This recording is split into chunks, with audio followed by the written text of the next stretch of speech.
My wife said she was at school teaching. I asked, "Can you step outside? I'm in front."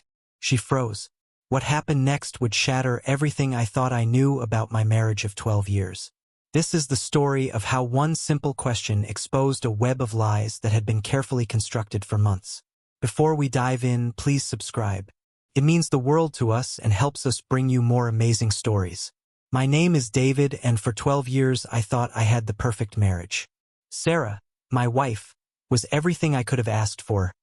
Beautiful, intelligent, and dedicated to her job as a high school English teacher.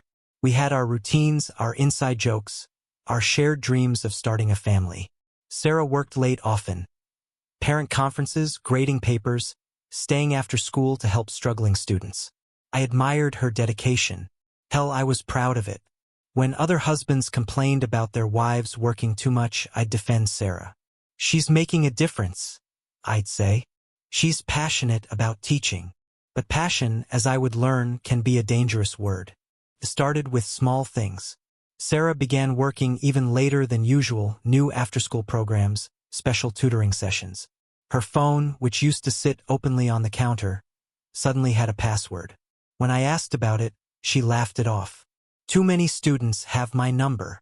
3 months ago, Sarah started mentioning a new colleague, Mr. Anderson, Jake Anderson.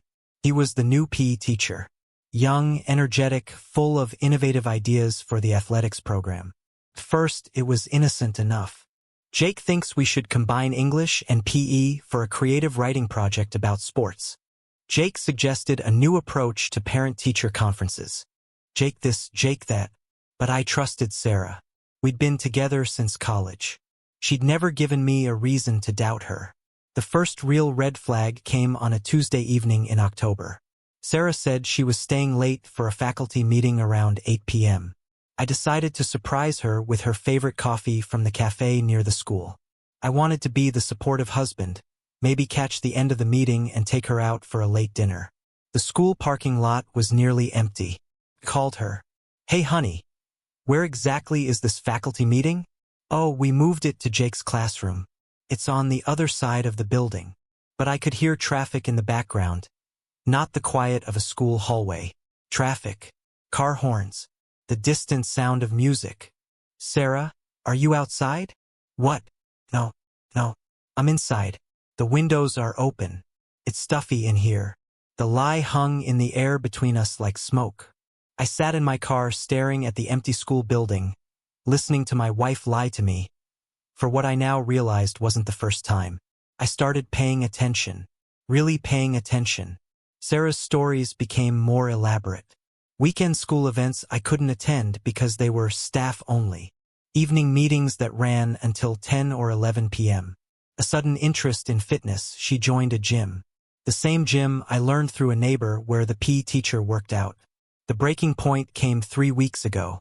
Sarah said she was staying after school for parent conferences, but when I called the school's main office to leave a message for her, the secretary seemed confused. "Parent conferences? We don't have those scheduled until next month, Mr. Thompson."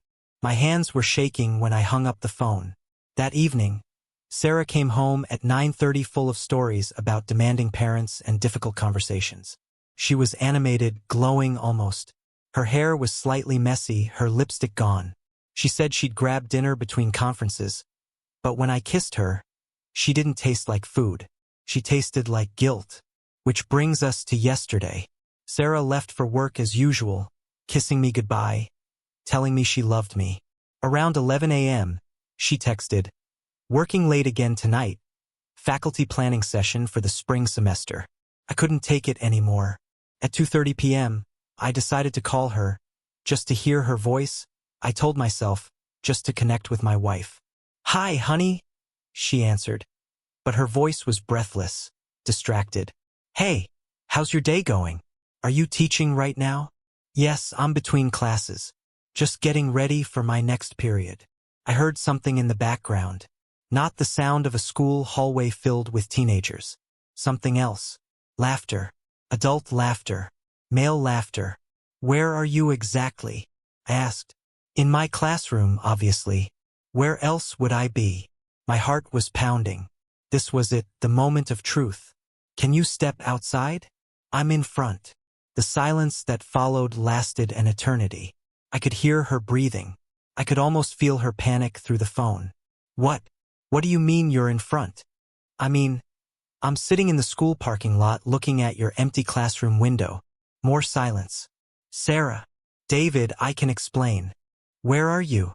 The line went quiet except for the sound of her crying. Soft, defeated sobs that told me everything I needed to know. I'm at Jake's apartment. The truth came out in pieces over the following hours. It had been going on for 4 months. It started as friendship, she said. Jake was going through a divorce. Needed someone to talk to. Sarah was there for him. Innocent lunches became coffee dates. Coffee dates became long conversations in his classroom after school. Then, something else entirely. I never meant for it to happen, she sobbed as we sat in our living room that night. I love you, David. I've always loved you. But with Jake, I felt alive again. Young. Like the person I used to be before we settled into routine. The word routine hit me like a physical blow. Our 12-year marriage reduced to a routine. She told me about secret weekends when I thought she was at conferences, about the gym membership that was really about meeting him, about the password on her phone, the late-night texts, the elaborate lies that had become second nature to her. The faculty meetings? His apartment. The parent conferences? His apartment. The spring planning session yesterday? His apartment. She couldn't even answer. She just nodded, tears streaming down her face. Every lie, every deception, every moment when I had defended her dedication to her job, it was all a cover for her dedication to another man. That was yesterday. As I speak to you now, Sarah is staying at her sister's house. The divorce papers are sitting on my kitchen table next to her wedding ring. 12 years of marriage ended by a simple question. Can you step outside?